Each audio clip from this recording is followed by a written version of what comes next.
مسلمانوں کے قبلہ اول مسجد اقصی کی تاریخ 5000 سال پرانی ہے۔ یہ زمین پر بنائی جانے والی دوسری مسجد تھی اور مسلمانوں کے لیے یہ تیسری اہم ترین مسجد کی سی حیثیت رکھتی ہے۔ اس مسجد کو خانہ کعبہ کی تعمیر کے تقریباً 40 برس بعد بنایا گیا، جس کا کل رقبہ آج تقریباً 1,44,000 مربع میٹر ہے اور اس میں 5 لاکھ سے زیادہ لوگ نماز ادا کر سکتے ہیں۔ مسجد اقصی مختلف ناموں سے جانی جاتی ہے، جیسا کہ اس کو بیت المقدس، مسجد قبلہ، مسجد مروانی، مقام براق، دیوار گریہ اور حرم شریف کے ناموں سے بھی جانا جاتا ہے۔ لیکن یروشلم شہر میں موجود اس خاص مسجد کی تاریخ کہ اس کو کس نے بنایا اور یہ کن کن حالات سے گزر کر آج کے دور تک پہنچی ہے، آج کی اس ویڈیو میں ہم مسجد اقصی کی تاریخ حضرت آدم علیہ السلام کے دور سے لے کر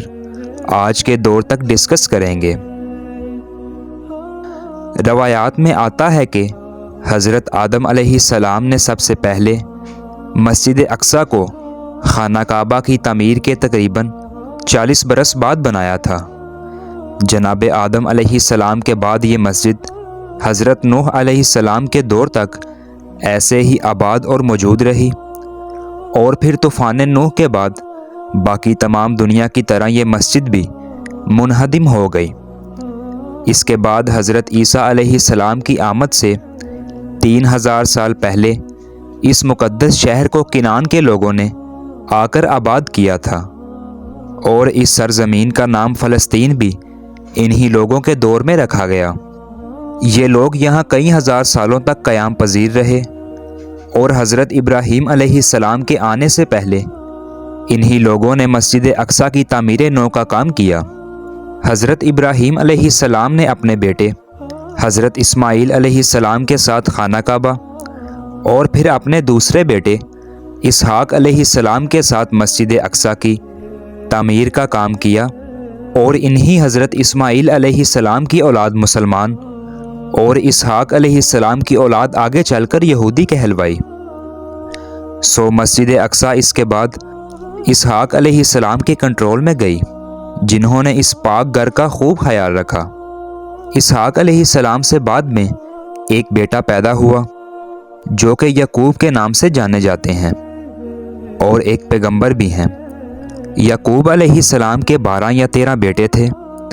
جن میں سے ایک کا نام یوسف تھا۔ انہی یوسف علیہ السلام کو اللہ تعالیٰ نے نہ صرف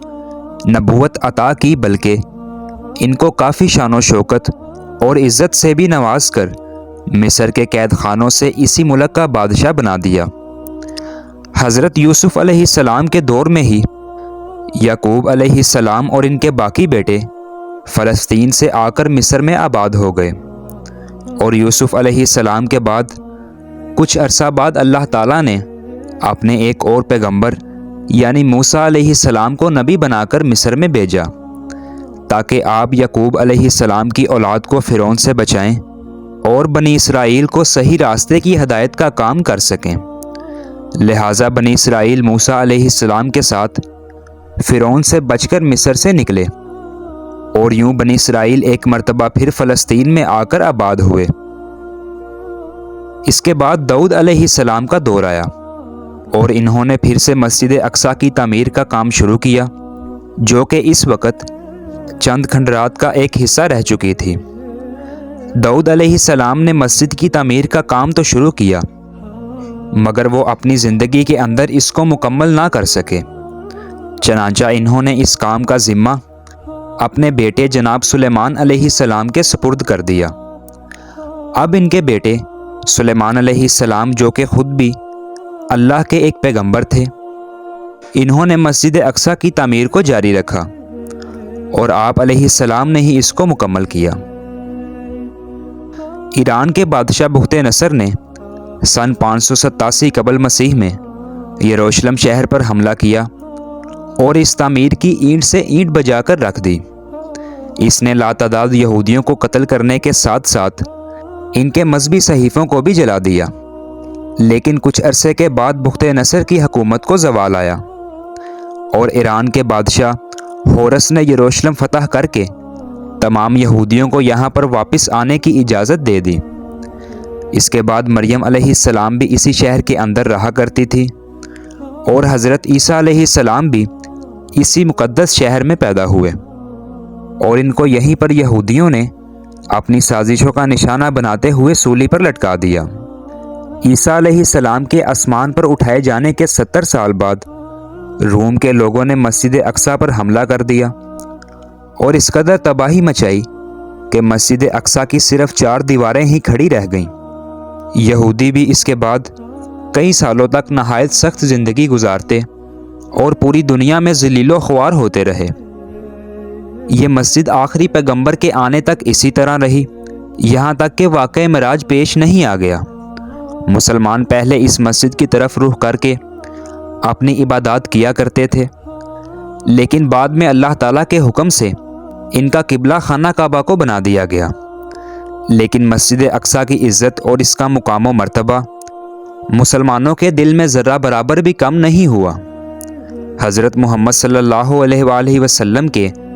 وصال کے 6 سال بعد جب مسلمانوں کا لشکر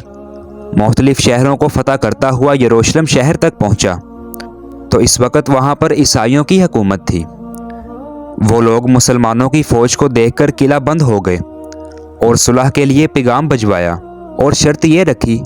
کہ مسلمانوں کے خلیفہ خود آئیں گے تب ہی یہ صلح قرار پائے گی۔ لہٰذا اس وقت کے خلیفہ حضرت عمر فاروق رضی اللہ تعالیٰ عنہ اس شہر کے تقدس کا خیال کرتے ہوئے خود چل کر آئے اور بیت المقدس کے حکمران عیسائیوں کے ساتھ معاہدہ طے کر کے ان کو یہ امان نامہ دیا اور اس شہر کے امن و سکون کو یوں ہی قائم رکھا۔ اس معاہدے کے بعد حضرت عمر رضی اللہ تعالیٰ عنہ بیت المقدس کے اندر داخل ہوئے اور یہاں پر 2 رکعت نماز ادا کی اور پھر یہاں پر ایک مسجد بنانے کا حکم دیا جو اس سے پہلے منہدم اور مٹی کا ڈھیر ہو چکی تھی۔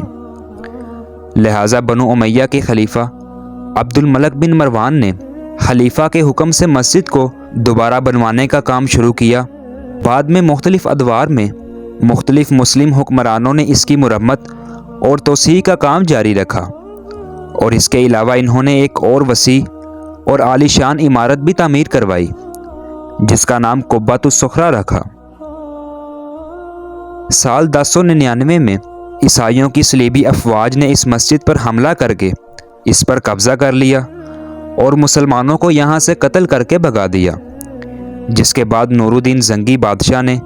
مسجد کو واپس لینے کے لیے تحریک کا آغاز کیا، لیکن وہ اپنی زندگی کے اندر ایسا نہیں کر سکے۔ لہٰذا اس کے بعد جب سلطان صلاح الدین ایوبی بادشاہ بنے تو انہوں نے 1187 میں صلیبی افواج کو شکست دی اور یروشلم شہر کو ایک دفعہ پھر مسلمانوں کے لیے آزاد کروا دیا۔ اس کے بعد 1918 تک سب کچھ ٹھیک ہی رہا اور پھر برطانیہ نے یروشلم شہر کو مسلمانوں سے چھین کر اپنے قبضے میں لے لیا۔ برطانیہ کے قبضے میں یہ شہر آنے کی دیر تھی کہ یہودی یہاں تیزی سے آ کر آباد ہونے لگے، کیونکہ باقی دنیا میں ان کو ظلم و اذیت کا سامنا کرنا پڑتا۔ یوں چند ایک سالوں میں ایک بہت بڑی تعداد میں یہودی یہاں آ کر آباد ہو گئے اور 1948 میں یہودیوں نے اسی جگہ پر اپنے ایک الگ ملک اسرائیل کے قیام کا اعلان کر دیا۔ بس وہ دن ہے اور آج کا دن یہودی اس پاک سرزمین پر مسلسل ہی قبضہ کرتے چلے جا رہے ہیں، اور آج انہوں نے اصل فلسطین کو ایک چھوٹے سے علاقے تک محدود کر کے تقریباً پورے ہی ملک پر اپنا قبضہ جما رکھا ہے۔ یہودی، عیسائی اور مسلمان یہ تمام مذاہب آج بھی اس سرزمین پر اپنی اپنی ملکیت ظاہر کرتے ہیں، لیکن کوئی بھی اس سرزمین کو چھوڑنے کے لیے بالکل بھی تیار نہیں ہے، اور یہی وجہ ہے کہ اس ارض مقدس کو لے کر